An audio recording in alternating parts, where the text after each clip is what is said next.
Recently, 6th grade students from Lakenheath Middle School went on a field trip to the East Winch Wildlife Center near their school in England.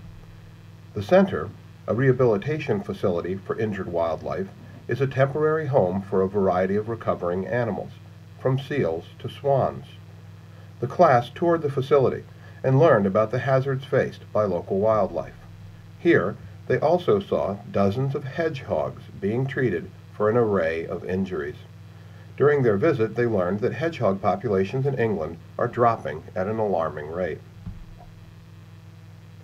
Upon returning to class, the students engaged in a discussion about what they learned at East Winch. Guided by their teacher, they discussed what they, as a class, could do to help wildlife around the school.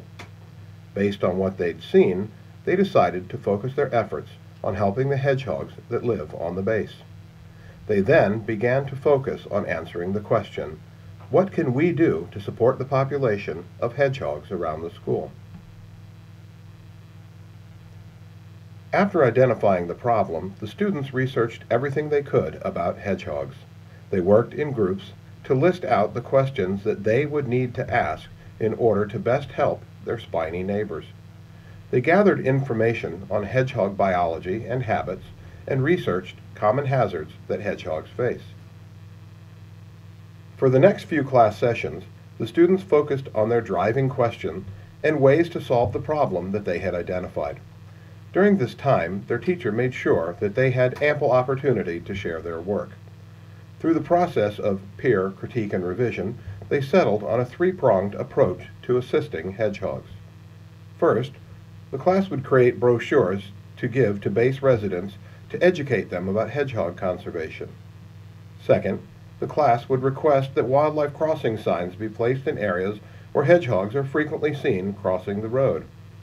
Third, the class would design hedgehog homes that would be placed in hedgerows in spots around the base.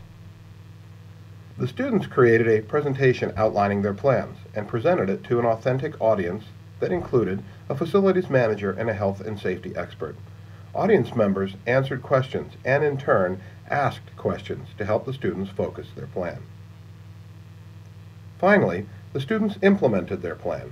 They created informational brochures which were placed in the community. Then they ordered wildlife crossing signs which were put up on base in their chosen locations. Finally, they designed and built wooden hedgehog homes which they placed in hedgerows near the school. By completing the Hedgehog project, this class reinforced their knowledge of STEM concepts while assisting wildlife in their host community.